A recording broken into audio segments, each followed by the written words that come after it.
Start हो गया। देखिए आज हम लोग करने वाले हैं क्या, quadratic equation part 2। Equation part 2। देखिए इसके अंदर हम लोग ये पढ़ने वाले हैं कि किस तरह फैक्टराइजेशन मेथड से हम लोग किसी भी क्वाड्रेटिक इक्वेशन को सॉल्व करते हैं।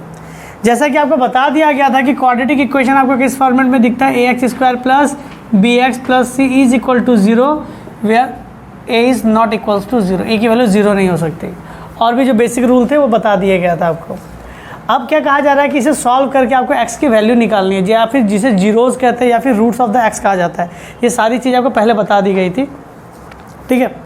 अब क्या कहा जाता है कि आपको इसमें कहा जाएगा find the value of x की वैल्यू निकाल के दिखाइए, या फिर वेरिएबल की वैल्यू निकालिए, रूट्स निकालिए, जीरोज़ निकालिए, ये सब कहा जाता है। तो अब सवाल आता है सर वैल्यू तो निकाले कैसे।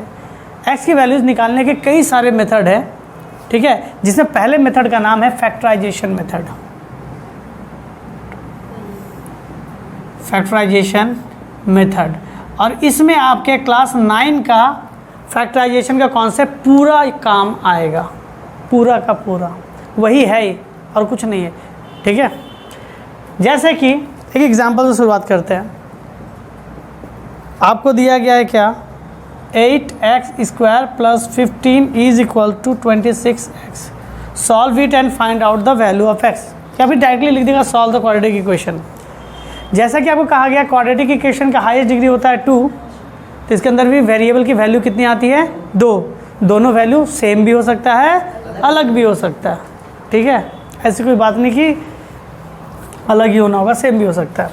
अब क्या कहा गया, इसको कहा गया फैक्टराइजेशन मेथड से सॉल्व करके दिखाइए। तो सबसे पहला जो आपका काम रहेगा, सबसे पहला जो स्टेप रहेगा कि आपको गिवन एक्सप्रेशन को क्वाड्रेटिक इक्वेशन के फॉर्मेट में दिखाना है। मैं रिपीट कर रहा हूँ, सुनिएगा। आपको सबसे पहला काम क्या है कि जो गिवन एक्सप्रेशन है उसे क्वाड्रेटिक इक्वेशन के फॉर्मेट में आपको दिखाना है। अब बताइए क्या क्वाड्रेटिक इक्वेशन के फॉर्मेट में दिख रहा है, नहीं दिख रहा है।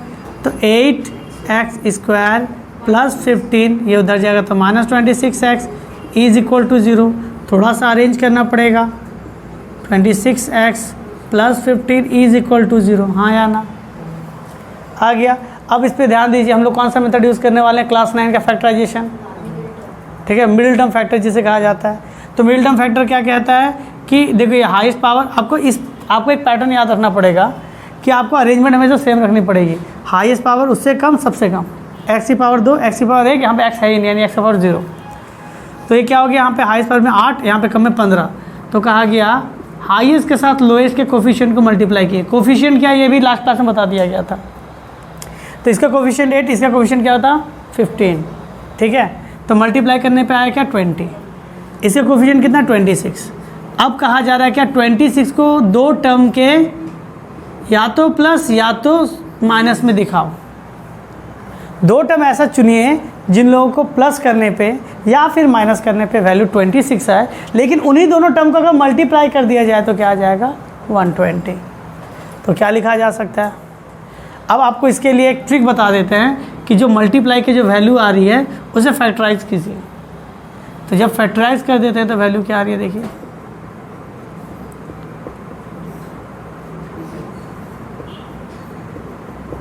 अब ध्यान से देखिए, इसी के अरेंजमेंट से आपको वैल्यू निकलने वाली है कि 26 कैसे आ सकता है। इसी के अरेंजमेंट से आपको वैल्यू आएगा, ठीक है। किसी को कुछ दिख रहा है यहाँ पे,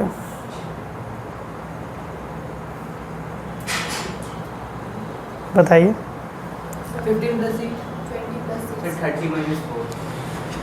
30 - 4 है क्या, 30 - 4, अच्छा आप कह रहे हैं 30 - 4, ठीक है, 30 आ गया। तो पहला ऑप्शन आपने ये कहा है। चलिए ट्राई करते हैं। 8x² - 30 - 4x, ठीक है। 30x plus 4x plus 15 is equal to 0। मैं दोनों से क्या कॉमन निकालूंगा, 2 और x, क्या हो जाएगा 4x माइनस 15, ठीक है, सही है।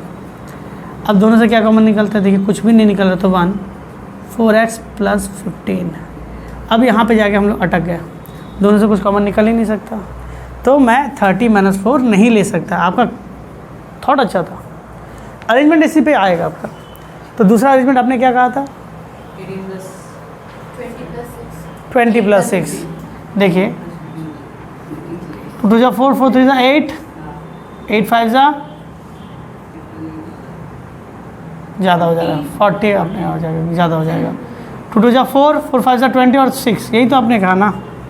तो ये लिखते 8x² 20 प्लस 6, मल्टीप्लाई करने पे 120 प्लस करने पे 26 आ गया। इस पे तो वैलिड नहीं हो पाया।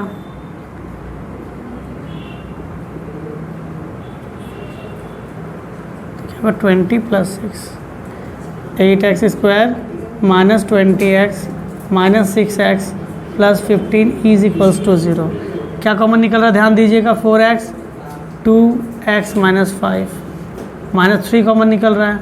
माइनस कॉमन निकालने से सारे साइनेज बदल जाती है। तो 3 निकलने से 6 क्या हो जाएगा? 2x माइनस हो जाएगा 5। तो क्या होगा? ध्यान से देखिए, दोनों के पास 2x माइनस 5 है। यहाँ पे ऐसा सेम नहीं था, यहाँ सेम हो गया। तो मिडिल टर्म फैक्टर में इस जगह पे आपकी वैल्यू सेम आ जाएगी। 2x माइनस 5 ये हो जाएगा 4x minus 3 is equal to 0। अब देखिए, आई होप आप लोग जब 10 में हैं तो आप लोग को इतना आइडिया होगा कि दो नंबर को मल्टीप्लाई करके वैल्यू 0 कब आती है? जब अगर मैं x के साथ 1/x को गुना कर दूं तो कट जाएगा। सपोज 2 के साथ -1/2 गुना करूं तो क्या कट के वैल्यू आ गई -1। तो मल्टीप्लाई करने के बाद वैल्यू 0 आती ही नहीं है। दो चीज़ें अगर आप कभी भी मल्टीप्लाई करो तो वैल्यू कभी भी 0 नहीं आएगा। सिर्फ एक ही कंडीशन हो सकता है उसके लिए। क्या? देखिए, अगर मैं x के साथ 0 गुना कर दूं तो मैं वैल्यू क्या हो जाएगी? If something is divided, if something is multiply by 0 it become 0। दो चीज़ों का मल्टीप्लाई 0 हो रहा है, इसका मतलब क्या हुआ कि इन दोनों में से कोई एक टर्म है जो 0 के बराबर है, वो मुझे पता नहीं। तो मैं क्या मान के चलूँगा? Either 2x minus 5 is equal to 0। It means 2x minus 5 जाएगा तो plus 5, x is equal to 5/2। हाँ या ना? और 4x minus 3 is equal to 0। It means 4x plus 3x is equal to 3/4। तो वैल्यू क्या हो गई x की? 5/2 और एक वैल्यू क्या हो गया? 3/4। ये दो वैल्यू हो गई x की। देखिए, इसके x की दो ही वैल्यू आएगी। अब यहाँ पे कुछ सवाल बनते हैं जो आप लोग माइंड में आएंगे कि सर पता कैसे चलेगा कि ये लेना है कि ये लेना है? तो ये डिपेंड करती, ये केस बहुत रेयर आते हैं लेकिन आते हैं। तो आपने जैसे पहली वैल्यू डाली और देखा कि नहीं हो पा रहा है तो आप संग संग चेक कीजिए। इसके अलावा ज़रूर यहाँ पे कोई दूसरा कोई ऑप्शन होगा, आपको ट्राई करना पड़ेगा। और बाकी चीज़ें तो प्रैक्टिस पे होती ही हैं, ठीक है? इसका कोई ऑप्शन नहीं है, तो इसको हटा देते हैं। इस जगह पे होगा देयरफॉर। ये सब साइन दे दिया कीजिएगा।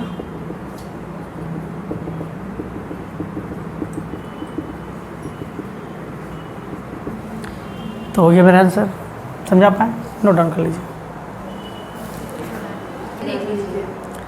देखिए, मैंने कुछ सवाल लिखे हैं।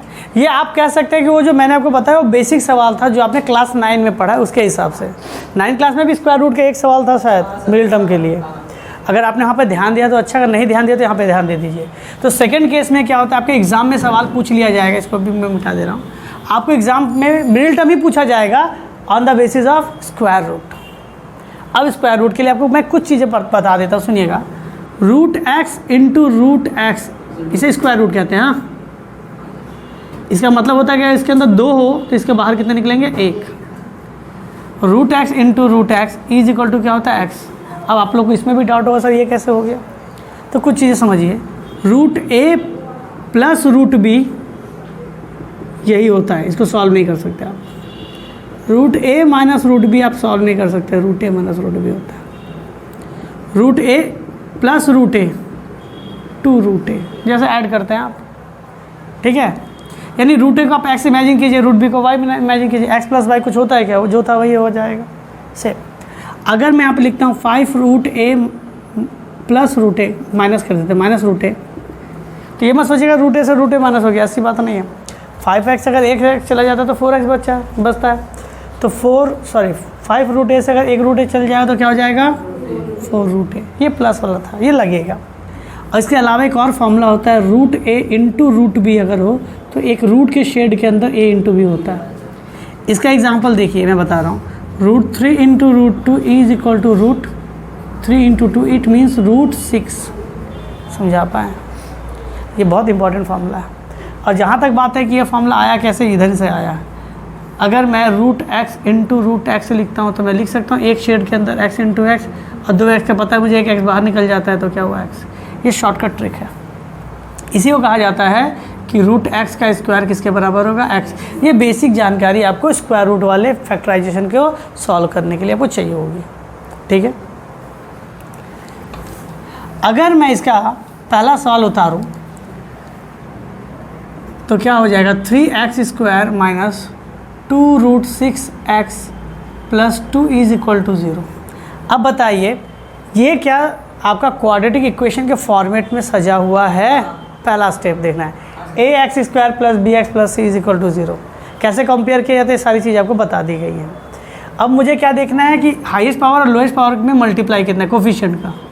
3 और 2 क्या हो गया 6, यानी मल्टीप्लाई करने पे मुझे कितना चाहिए 6 चाहिए होगा। और लेकिन प्लस माइनस करने पे मुझे क्या चाहिए, यानी मुझे 2 रूट 6 क्या चाहिए, दो चीज़ों को प्लस करके आना चाहिए या फिर दो चीज़ों को माइनस करके आना चाहिए। ये मेरे पास दो कॉन्सेप्ट है। मैंने क्या कहा, जो आपको दिख रहा है उसका क्या करो, प्राइम फैक्टराइजेशन करो। 2 3 ज़ा।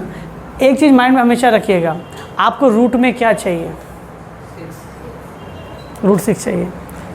तो देखिए आपको यहाँ पे करना क्या हुआ, तो आपको रूट 6 चाहिए ही, तो 2 रूट 6 कैसे हो सकता है। देखिए इसमें क्या बनेगा, अगर मैं इसको लिख दूं ऐसा रूट 6 प्लस रूट 6, तो क्योंकि यहाँ पर ऐसा कुछ दिखा नहीं। अब कहेंगे से इसका मतलब ये कि रूट 6 प्लस रूट 6 को प्लस करने पे तो 2 रूट 6 होगा, लेकिन जैसे इन दोनों को मल्टीप्लाई करेंगे तो क्या हो जाएगा 6, जैसा भी बताया गया था। तो मुझे यही कंडीशन चाहिए थी ना कि मल्टीप्लाई करने पे ये आ जाए लेकिन प्लस माइनस करने पे ये आए, तो आ गया। तो अगर आपने वैल्यू निकाल ली है तो बस अब तो कोई दिक्कत नहीं होगी। 2 रूट 6 की जगह पे bracket plus 2 is equal to 0। 2 root 6 की जगह पे क्या लिखेंगे, root 6 plus root 6, 3x square minus root 6x plus minus root 6x plus 2 is equal to 0। अब यहाँ पे तकलीफ होती है कॉमन निकालने में। अब देखिए आप इसको थोड़ा रफ में कीजिएगा, एक साइड है 3x स्क्वायर, एक जगह पे रूट 6, 3 और एक जगह पे क्या आपका रूट 6। अच्छा 3 को मैं क्या रूट 3 इंटू रूट 3 लिख पाऊँगा, रूट 6 को क्या मैं लिख सकता हूँ एक शेड के अंदर root 3 into 2, it means root 3 into root 2। तो क्या देखिए इन दोनों टर्म के पास कुछ है जो कॉमन है, रूट 3 कॉमन है। तो देखिए मैं इसे रूट 3 कॉमन निकाल लेता हूँ नंबर्स में, वैल्यू वेरिएबल में x। तो 3 से अगर एक रूट 3 निकल गया तो क्या बचेगा, एक बचेगा, एक तो रूट 3 बचेगा। अब रूट 6 से आपने रूट 3 हाँ x भी होगा। अब रूट 6 में से आपने रूट 3 निकाला तो क्या बचा है रूट 2, x तो निकल चुका है। ठीक है, अब आप सही कह रहे हैं कि गलत कैसे पता चलेगा, वापस गुना करके देखिए, रूट 3 3 हो जाएगा, रूट 3 रूट 2 क्या होगा 6 हो जाएगा। अब इन दोनों से क्या कॉमन निकलेगा, देखते हैं। रूट 6 को मैं क्या लिख सकता हूँ, रूट 3 इंटू रूट 2, ये तो पता चल गया। 2 को क्या लिख सकते हैं, रूट 2 इंटू रूट 2, क्या है जो दोनों में कॉमन है, रूट 2 कॉमन निकलेगा। और इसके आगे वेरिएबल के आगे साइन क्या माइनस, तो माइनस के साथ अब रूट 2 कॉमन निकाल लो, तो रूट 6 में बचा क्या रूट 3, प्लस वाला क्या हो गया माइनस, क्यों माइनस साइन निकला है, माइनस साइन निकलने से सारे साइन बदल जाते हैं। 2 से अगर आपने रूट 2 निकाल लिया तो क्या बचेगा, रूट 2 बचेगा। अब ध्यान से देखिए क्या दोनों साइड में क्या, दोनों टर्म में क्या सेम चीज़ मिला, तो चलिए दोनों से कॉमन निकालते हैं। तो रूट 3x, ये x बाहर है, हाँ इधर हो जाएगा रूट 3x। अब ध्यान से देखिए दो चीज़ों का मल्टीप्लाई क्या होगा आपका 0, तो बाई 0 रूल या जो भी होता है तो लिखेंगे either root 3x minus root 2 की वैल्यू 0, तो ये जो उधर जाए तो क्या होगा प्लस रूट 2, रूट 2 ये मल्टीप्लाई तो डिवाइड में जाएगा। ठीक है, और अब देखते हैं तो क्या होगा रूट 3x, ध्यान से देखिए सेम चीज़ है, ये सेम चीज़ ही आ गई, यानी x की वैल्यू इसमें भी क्या आएगी √2/√3, ठीक है। हाँ कैसे हो सकता है, ये आपकी वैल्यू हो गई। अब देखिए बहुत बार आप याद रखिए डिनोमिनेटर में रूट नहीं चाहिए होता, तो इसके लिए मैं √3 में वापस एक डिनोमिनेटर का √3 गुना कर रहा हूँ, वही चीज़ मैं ऊपर गुना कर रहा हूँ। क्यों, वापस काटेंगे कट जाएगा, जो था वही मिलेगा। तो ये हो गया √6, √3 क्या हो गया 3, ये हो गया वैल्यू ऑफ x। तो दोनों साइड आपकी दो वैल्यू क्या मिलेगी, दोनों वैल्यू क्या मिलेगी, √6/3, √6/3। अब ज़्यादा है तो इसको भी कर दीजिए, √6/3। क्लियर है, हाँ या ना। 2 नंबर आप इसी बेसिस पे कीजिए, मैं सिर्फ 3 बताऊँगा, ठीक है, कीजिए। चलिए अब करते हैं 3rd नंबर क्वेश्चन, और आप लोगों ने 2nd नंबर एकदम सही बनाया है, ठीक है।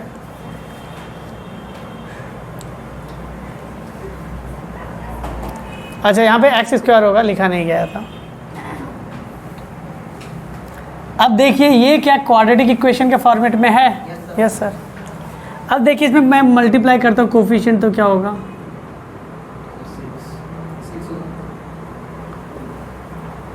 प्लस माइनस के मुझे क्या चाहिए होगा 5। अब आपके पास 2 ऑप्शन होते हैं, 6 - 1, 5 + 1, 2 + 3, बहुत सारी चीज़ें आपके पास आ जाती है, ठीक है।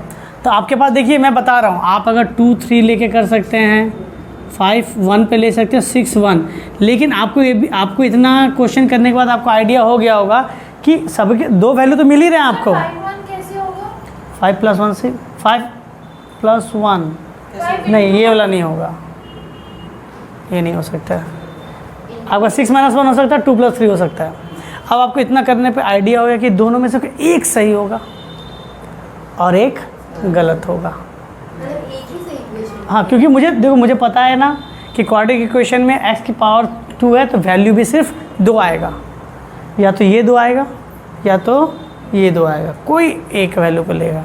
तो आप हो सकता है आप ये लेके बना रहे हो, आपका आंसर आया, आपका फ्रेंड ये लेके आया, उसका आंसर आया, तो हो सकता है आपका रॉन्ग हो, इसके राइट हो, ठीक है। तो आप किससे लेके जाना चाहेंगे बताइए, 2 3, मैं 6 1 लेके जाना चाहूँगा, हो सकता है कुछ भी, ठीक है। तो 6 - 1 हो सकता है मैं रॉन्ग हो जाऊँ, तो मैं रॉन्ग अगर हो गया तो मैं 2 और 3 लेके काम करूँगा, ठीक है। तो देखिए क्या हो गया, 3√2x² - x - √2 20। अब देखिए मुझे चाहिए 5, तो मैं क्या लिखूँगा, 6 - 1, 3√2x² - 6 x प्लस x √2 = 0। अब देखो एक साइड मेरा क्या है 3√2 और एक तरफ है मेरा 6, इन दोनों से क्या कॉमन निकलेगा, तो इसका मतलब क्या हुआ 3 × √2। मैंने √3 इसने नहीं कहा, इसलिए मैंने √3 नहीं लिया, क्योंकि 6 को मैं 3 × 2 तो लिख ही रहा हूँ, एक तो 3 में निकल ही गया, इसलिए मैंने नहीं लिखा था 3, और इसको मैं लिखूँगा √2 × √2। अब ध्यान से देखिए 3√2 कॉमन निकल सकता है, तो दोनों टर्म से मैंने क्या निकाला 3√2x कॉमन निकाल लिया, तो इसके पास तो कुछ बचा नहीं, पूरा निकल गया, 2x 1x निकल गया, बचा 1x। अब बताइए 6 से अगर मैं 3√2 निकाल लूँ, 6 से अगर मैं 3√2 निकालूँ तो बचेगा √2, आप देख पा रहे हो, तो गया √2। इन दोनों से कुछ कॉमन निकला, कुछ नहीं निकला, तो लिखेंगे 1x - √2। अब क्या देख रहे हैं, दोनों के पास सेम टर्म है, निकाल लीजिए, मतलब यही वैल्यू राइट थी। अगर मैं 3 और 2 लेके बनाता तो गलत हो जाता, नहीं गलत हो जाता। आइदर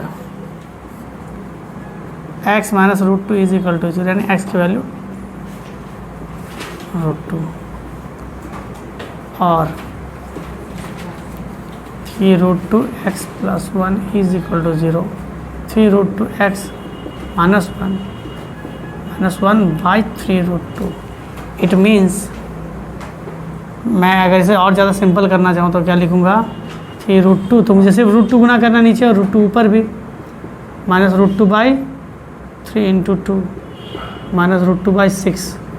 लेकिन मुझे जहाँ तक लगता है आंसर यही होगा। तो x की वैल्यू क्या हो गई, √2 पहली वैल्यू और दूसरी वैल्यू को -1/3√2।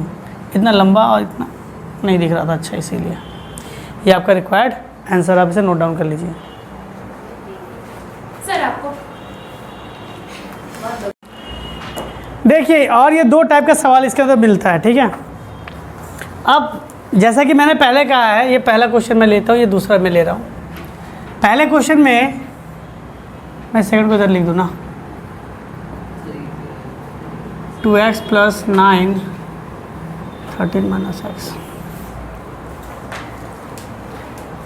देखिए, पहला क्वेश्चन अगर मुझे सॉल्व करने के लिए कहा गया है, इसमें साफ साफ देखिए एक डेटा दे दिया गया है कि x की वैल्यू 2 नहीं आ सकती और 4 नहीं आ सकती है आपको, ठीक है। थोड़ा नोटिस रखिएगा, बनाइएगा। और जनरली ये सब आता भी नहीं है, तो ये सब चलिए 10 क्लास के पहले तक आप इग्नोर कर सकते हैं, ठीक है। जैसे आप लोग पढ़ाई को करते हैं वैसे इस सवाल को उतारते हैं। अब इसको सॉल्व करने के लिए कहा गया, तो मुझे पता है कि क्वाड्रेटिक इक्वेशन बनाना है, सॉल्व करके वैल्यूज़ निकालनी है, तो सबसे पहले आपको उसे क्वाड्रेटिक इक्वेशन के फॉर्म में दिखाना होगा। तो क्वाड्रेटिक इक्वेशन के फॉर्म में है क्या? नहीं। तो इसको सिंपल करेंगे। तो सिंपल करने के लिए क्या कर सकते हैं? एलसीएम लेंगे, x - 2 और x - 4, इसका एलसीएम आएगा 3 3 9 + 1 10/3। देखिए, होता ये है ना कि जो डिनोमिनेटर में लिख लेते हैं, x - 2 ने x - 2 को काट दिया, क्या बचा? ये ऊपर गुना हो जाएगा, यानी x - 1 में आपका x - 4 क्या हो गया? गुना हो गया। बीच में जो साइन है वो लिख देंगे। x - 4 ने x - 4 को डिवाइड कर दिया, बचा x - 2, तो क्या हो जाएगा? x - 3 में, ठीक है। अब मैं इन दोनों को गुना करूँगा तो क्या हो जाएगा? x² - 4x - x + 4। I hope कि आपको गुना करना आता होगा, ठीक है। x² - 2x - 3x + 6। अब नीचे वाले को गुना करते हैं तो क्या हो जाएगा? Square - 4x - 2x + 8 10/3। ब्रैकेट तोड़ते हैं, इसको पहले सिंपल कर लेते हैं। 5x + 4 x² - 5x + 6 x² - 6x + 8 10/3। देखिए, मैंने यहाँ पे ब्रैकेट इसलिए दिया है ना कि बहुत बार सवाल यहाँ माइनस पे देखा होता है, तो माइनस जैसे मल्टीप्लाई होते हैं सारे साइन बदल जाते हैं, तो बेटर है कि आप ब्रैकेट में रख के मल्टीप्लाई करना और लिखना सीखें। x² - 5x + 4 + x² - 5x + 6 x² - 6x + 8 = 10/3। अब देखिए, इसको सॉल्व करेंगे तो क्या होगा? x² + x² 2x² -5x - 5x - 10x 4 + 6 10 sorry. अब क्या करते हैं? क्रॉस मल्टीप्लाई, तो 10 गुना हो जाएगा x² - 6x + 8, 3 गुना हो जाएगा 2x² - 10x + 10। देखिए, 3 इसमें गुना हो गया, 10 इसमें गुना हो गया, ठीक है। अब 10 मल्टीप्लाई करने पे क्या होगा? 10x² - 60x + 80 6x² - 30x + 30। सारे डिजिट इस पर भेज देते हैं तो क्या हो जाएगा? 10x² - 60x + 80 -6x² + 30x - 30 = 0। 10 से 6 जाएगा, -60 - 30x + 80 + 50 = 0। देखिए, कुछ कॉमन निकल रहा है, 2 कॉमन निकल रहा है, तो हो जाएगा 2x² 15x + 25 = 0। 2 उधर भेजेंगे डिनोमिनेटर में तो क्या होगा? 0/2, तो 0/समथिंग ऑलवेज 0, तो इसकी वैल्यू क्या हो गई? 0। अब मैं क्या यहाँ पे मिड टर्म कर सकता हूँ? मल्टीप्लाई करने पे क्या चाहिए? 2 × 25। क्या? हाँ, एकदम सही। अब प्लस माइनस करने में 15, तो साफ साफ दिख रहा है 10 + 5 15, मल्टीप्लाई करने पे 15, तो 2x² - ब्रैकेट ये हो जाएगा value 10 + 5 2x square minus 10x minus 5x plus 25 just गुना करने से हो गया। कॉमन निकलेगा 2x तो हो जाएगा x माइनस 5 कॉमन निकलेगा तो x minus 5 equal to 0। x minus 5 दोनों टर्म से निकलेगा 2x माइनस 5। अब देखिए सेम वही चीज़ आ गई कि दो वैल्यू मल्टीप्लाई करने पे 0 तो आती नहीं है, तो आइदर और का केस आएगा। आइदर x माइनस 5 की वैल्यू 0 इट मीन x की वैल्यू 5, और क्या हो जाएगा 2x माइनस 5 की value 0 it means 2x is equal to 5, x equal to 5/2। तो हमारा जब रिक्वायर्ड वैल्यू आया x का 5 और 5/2, ये हो गया मेरा आंसर। नोट डाउन कर लीजिए। देखिए सेकंड क्वेश्चन रूट में है 2x + 9।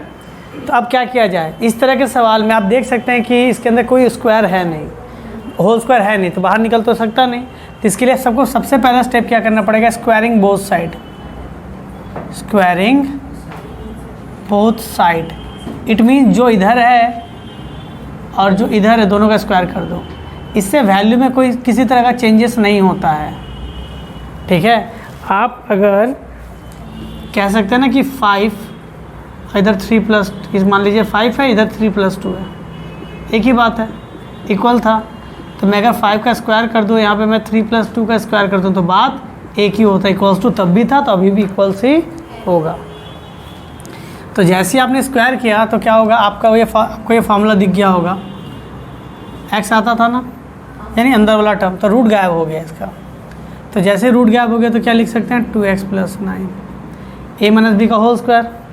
फार्मूला क्या होता है, छोटे क्लास में पढ़ा था, a² minus 2ab + b²। Dot means multiply होता है। 2x + 9 169, 13 × 13 169, 26x + x²। इसको उधर भेज देते हैं, 169 minus 26x², sorry 26x + x²। ये उधर जाएगा तो -2x, ये हो जाएगा तो -9 प्लस x² पहले लिख लेते हैं। -26 -2 -28x। 169 से 9 जाएगा तो क्या हो जाएगा +160। इसको मैं अगर सजा के लिखूं पूरी तरह से, जैसे मान लीजिए x की वैल्यू 2 के बराबर, तो 2 भी तो x के बराबर है। आपने पूरा इंटरचेंज कर दिया तो आपका साइन चेंज वाला कोई कॉन्सेप्ट नहीं रहता, क्योंकि आपने पूरा इंटरचेंज किया, ठीक है। अब देखिए क्या ये क्वाड्रेटिक इक्वेशन के फॉर्मेट में आ गया है। तो हमें क्या चाहिए, मल्टीप्लाई करने पे 160 किसका इसका कुछ नहीं तो 1 है, तो 1 × 160 मल्टीप्लाई करने पे चाहिए 160 और प्लस माइनस करने पे चाहिए 28। वेरी गुड, 20 + 8 28 और 28 से 160 सही है। x² x + 160 is equal to 0, 20 + 8, ठीक है यहाँ तक, ठीक है। x² minus 20x minus 8x + 160 is equal to 0। दोनों से x निकलेगा तो हो जाएगा x - 20 माइनस, अगर मैं 8 कॉमन निकालूँ तो क्या हो जाएगा, x माइनस हो जाएगा, ये हो जाएगा 20, माइनस साइन निकालने से साइन चेंज हो जाता है। x - 20 ये हो जाएगा क्या, x - 8, फिर वही 0 वाला कॉन्सेप्ट लग जाएगा आपका इधर। और तो इधर क्या हो गया, x - 20 is equal to 0, it means x is equal to 20 positive में। और क्या है आपका, x - 8 की वैल्यू 0, तो x की वैल्यू क्या हो गया 8, तो x की वैल्यू क्या हो गई 20,8। ये हो गया मेरा रिक्वायर्ड आंसर, ठीक है। तो इस चैप्टर में इससे ज़्यादा वैरायटी वाले क्वेश्चन तो बनते नहीं हैं, इसी तरह के कॉन्सेप्ट रहते हैं, इसी का यूज़ करके आप पूरा चैप्टर इसका बना सकते हैं, ठीक है।